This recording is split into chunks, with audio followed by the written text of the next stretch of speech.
আল্লাহর ওলি ডাক দিয়ে বলতেছে, এই ব্যথা তোমার আর দুনিয়ার কোনো চিকিৎসা দিয়ে যাবে না। তিনি চমকে গেলেন, কেন? দুনিয়ার কোনো চিকিৎসা দিয়ে আমার ব্যথা যাবে না কেন? বলে, তুমি যখন কবরের ভিতর কবর কমপ্লিট করার পরে আবার যখন তুমি কবর খনন করেছো, ওই খনন করার পরে তখন ওই কবরের ভিতরে কবরের আযাব শুরু হয়ে গেছে। আযাব শুরু হয়ে যাওয়ার কারণে ওই কবরের আযাব, কবরের ভিতর বাঁশের সাথে আঁচড় লেগেছে। ওই আঁচড় লাগার কারণে তোমার হাতের আঙ্গুলি ওই বাঁশের সাথে আঁচড় লেগে কেটে গেছে। ওই জাহান্নামী আযাব তোমার হাতের সাথে স্পর্শ লেগেছে। এইটা দুনিয়ার কোনো চিকিৎসা দিয়ে তোমার এই হাতের ব্যথা ভালো হবে না। ধনী মানুষ, আল্লাহ তাআলা তাকে অর্থ সম্পদ দিয়েছেন, ধন সম্পদ দিয়েছেন। মানুষটা প্রতিদিন তার অর্থ সম্পদ থেকে টাকা পয়সা মানুষদের মধ্যে দান করে। ওই এলাকায় একজন গরিব মানুষ, ভিখারি মানুষ, মানুষদের দুয়ারে দুয়ারে হাত পেতে পেতে টাকা ইনকাম করে, রোজগার করে, ভিক্ষা করে করে নিজের জীবন পরিচালনা করেন, নিজের জীবন যাপন করেন। কোনো আপনজন নাই, সন্তান নাই, ছেলে নাই, মেয়ে নাই, আপন ভাই নাই, কাছের আত্মীয় স্বজন কেউ নাই, একা মানুষ। ভিক্ষা করে করে খায়, ভিক্ষা করে করে নিজের জীবন যাপন করে। প্রতিদিন ধনী মানুষটার বাড়িতে যায়, ধনী মানুষটা তাকে প্রতিদিন 2 টাকা করে দান করে, 2 টাকা করে তাকে দান করে। হঠাৎ কিছুদিন হয়ে গেল, গরিব মানুষটা তার বাড়িতে আর হাজির হয় না, তার বাড়িতে যায় না। ধনী মানুষটা টাকাগুলি জমায়া জমায়া 5 দিন পর্যন্ত ওই গরিব মানুষটা তার বাড়িতে যায় না। না যাওয়ার কারণে 5 দিনে 5 দুগুণে 10 টাকা তার জন্য জমা করে রেখেছেন। 5 দিন যখন হয়ে গেছে, লোকটা মনে মনে ভাবতেছে, আজকের 5 দিন পর্যন্ত যেহেতু লোকটা আমার বাড়িতে আসে না, আমার মন বলে লোকটা কোনো মুসিবতের ভিতরে পড়েছে, হয়তো লোকটা অসুস্থ হয়েছে। 5 দিনের জমানো টাকা দিয়ে ফলমূল কিনে, বাজার কিনে তার বাড়িতে হাজির হলেন। তার বাড়িতে গিয়ে বলতেছে, ভাই 5 দিন হয়ে গেল, 5 দিন হয়ে গেল তুমি আমার বাড়িতে যাও না। আমি প্রতিদিন তোমাকে 2 টাকা করে দান করতাম, টাকাগুলিও তুমি আনো না। তোমার কি সমস্যা? তুমি কোন কারণে আমার বাড়ি যাও না? লোকটা ডাক দিয়ে বলতেছে, ভাই 5 দিন পর্যন্ত আমি অসুস্থ, বড় কষ্টের ভিতরে আছি। কিন্তু আমি অবাক হয়ে গেলাম, আপনার মতো দয়ালু মানুষ কোনোদিন আমি দেখি নাই, যে আপনার টাকা আপনি যদি আমাকে দেন, আপনার ইচ্ছা না দিলে কেউ আপনার কাছে কোনো কিছুর কৈফিয়ত নিতে পারবে না। আপনার টাকা আপনি দান করলে করতে পারেন, না করলে না করতে পারেন, কিন্তু আপনাকে দেখে আমি অবাক হয়ে গেছি। অসুস্থতার কারণে 5 দিন পর্যন্ত আপনার বাড়িতে আমি হাজির হতে পারি নাই। 5 দিন পর্যন্ত আপনার বাড়িতে আমি যাইতে পারি নাই। 5 দিনের জমানো টাকা আপনি আমার জন্য নিয়ে এসেছেন। ভাই রে ভাই, একটা ওয়াদা দিবেননি? আমি অসুস্থ মানুষ, বলতে পারি না কখন মালাকুল মউত আমার দরবারে হাজির হয়ে যায়। ভাই রে, ওয়াদা দিয়ে যান। সন্তান নাই, জোরের ভাই নাই, আপনজন মানুষ নাই। আমার মৃত্যুর পরে আমার লাশটা কে কবরের ভিতরে রাখবে?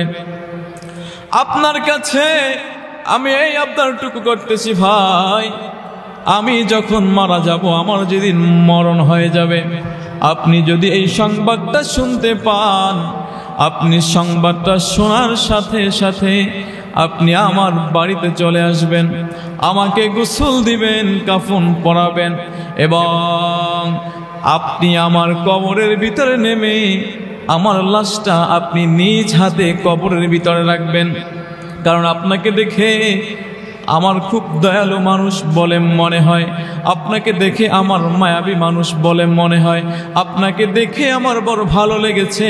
আপনার কাছে আমার এই ওসিয়তটুকু, আপনি আমার মৃত্যুর পরে আমার লাশটা আপনি আমার কবরের ভিতরে রাখবেন, একটু ওয়াদা দিয়ে যান। জোরে বলুন সুবহানাল্লাহ। ঠিক 3 দিন পরে লোকটা মারা গেছে। মারা যাওয়ার পরে এলাকায় খবর ছড়িয়ে গেল অমুক ব্যক্তি মারা গেছে। তিনি শুনে চলে গেলেন যে আরে আমার কাছে তো ওসিয়ত আছে। খবর শুনে তিনি চলে গেলেন। চলে যাওয়ার পরে নিজ হাতে তাকে গোসল দিলেন। গোসল দেওয়ার পরে নিজ হাতে তিনি কাফন পরালেন। কাফনের কাপড় পরানোর পরে নিজে কবরে নেমে তার লাশটাকে কবরের ভিতরে রাখলেন। কবরের ভিতরে রাখার পরে বাঁশের চাটাই বিছালেন, বাঁশ দিলেন। চাটাই বিছানোর পরে মাটি দিয়ে কবর কমপ্লিট করে ফেললেন। কবর থেকে যখন উপরে উঠলেন, পকেটের ভিতরে সরকারি একটা প্রয়োজনীয় কাগজ।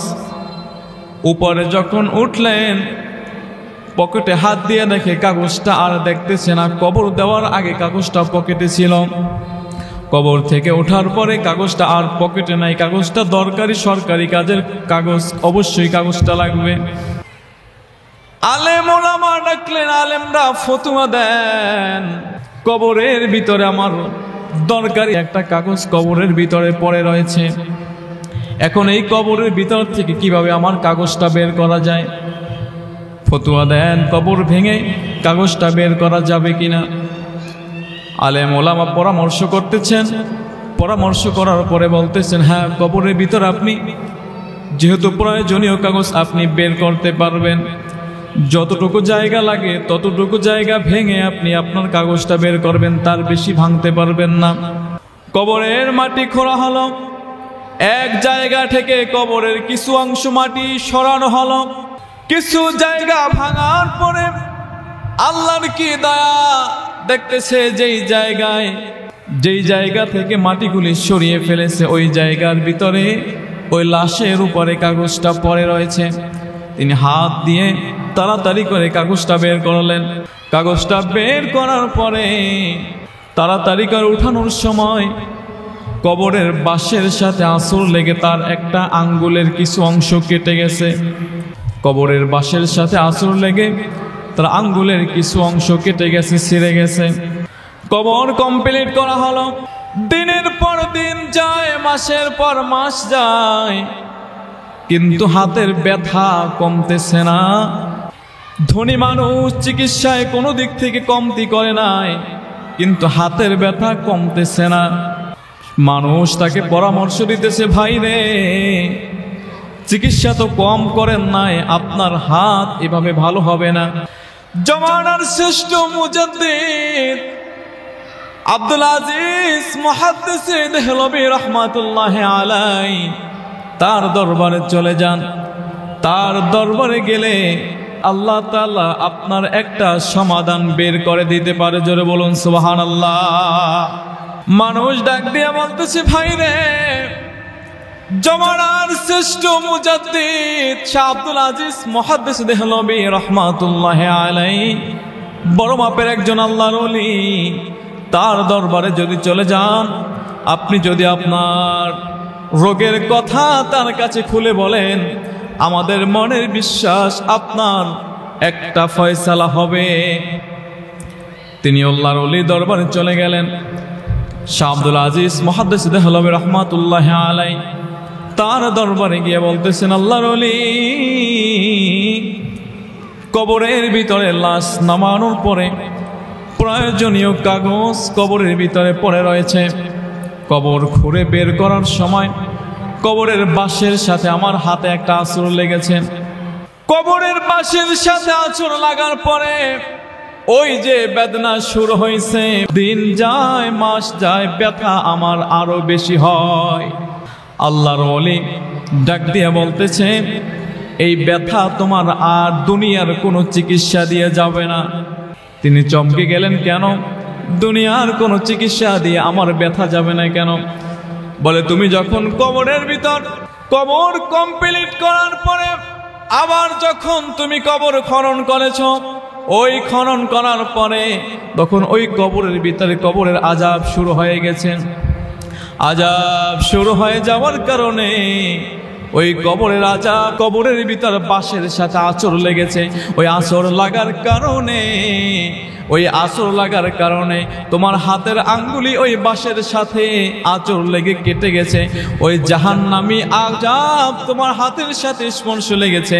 এইটা দুনিয়ার কোনো চিকিৎসা দিয়ে তোমার এই হাতের ব্যথা ভালো হবে না। যে কবরের আযাব এত বড় কঠিন, যে কবরের আযাব হয় কি হয় না এটা বলার জন্য ঘটনাটা এনেছি। যে শাহ আব্দুল হক মুহাদ্দিস দেহলভী রহমাতুল্লাহ আলাইহি তার কিতাবের ভিতর ঘটনাটা উল্লেখ করেছেন যে কবরের ভিতর আযাব শুরু হয়ে যাওয়ার কারণে, কবরের বাঁশের সাথে হাতের সাথে স্পর্শ লাগার কারণে, আঁচড় লাগার কারণে যদি পৃথিবীর কোনো ওষুধ দিয়ে তার হাতের ব্যথা ভালো না হয়, তাহলে এবার আপনি বুঝেন যেই মানুষটার কবরের ভিতরে আযাব শুরু হয়ে যায় সেই মানুষটা কি কষ্টের ভিতরে, কি মুসিবতের ভিতরে থাকে।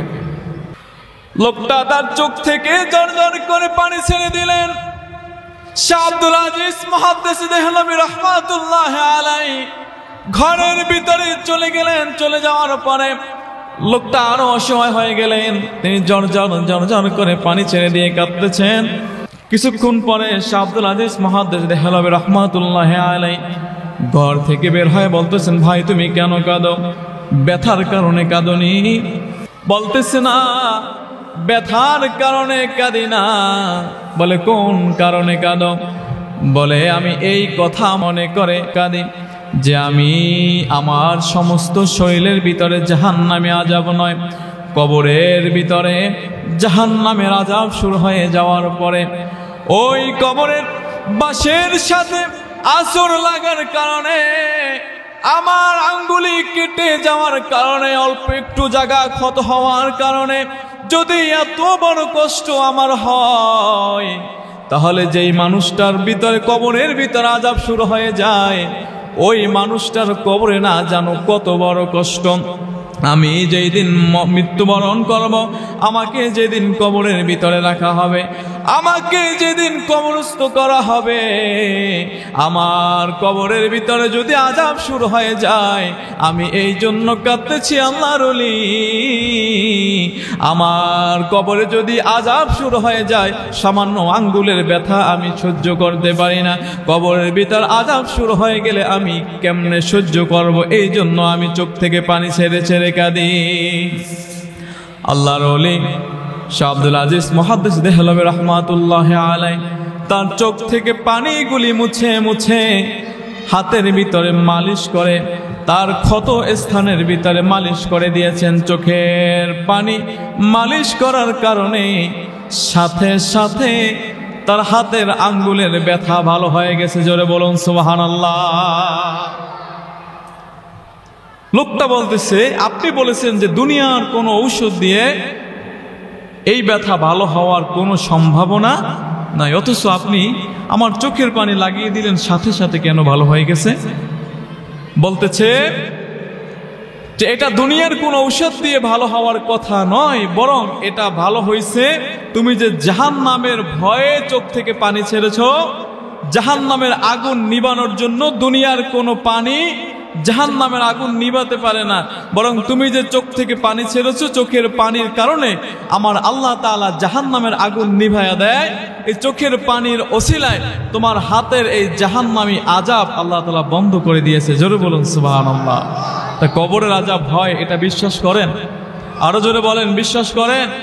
যারা বিশ্বাস করে না, আপনার আমার ইমানকে যারা নষ্ট করতে চায়, সন্তানদেরকে যারা শিখায় ফেরেশতা নাই, কবরের আযাব নাই, আল্লাহ বলতে কিছু নাই, কোরআন মিথ্যা, মৃত্যুর পরে মানুষকে আবার জীবিত করতে হবে এটা মিথ্যা, তাদের কথা শোনা যাবে না।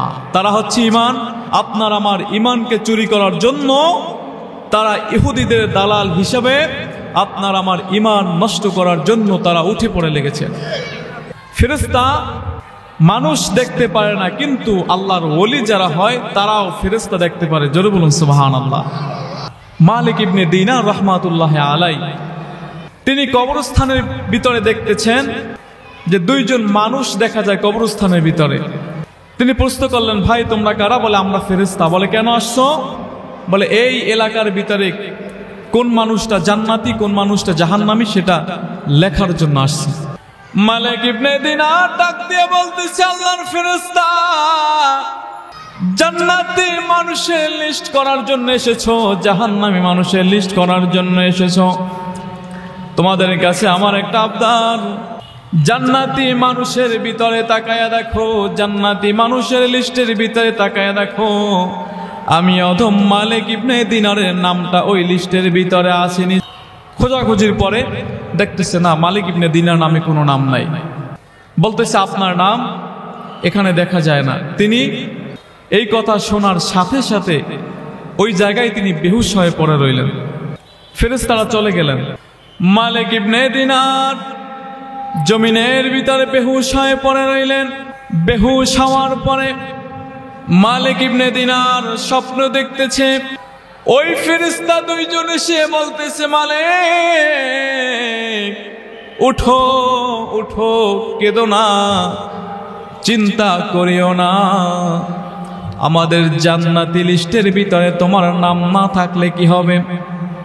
আমাদের জান্নাতি লিস্টের ভিতরে তোমার নাম নাই, কিন্তু আমরা আসমানে আল্লাহ তাআলার খাতার সাথে, বড় ডায়েরির সাথে আমাদের খাতা মিলায়া দেখি তোমার নামটা আমার আল্লাহ তাআলা তার ডায়েরির ভিতরে জান্নাতি মানুষের লিস্টের ভিতরে লিখে রেখেছেন। জোরে বলুন সুবহানাল্লাহ।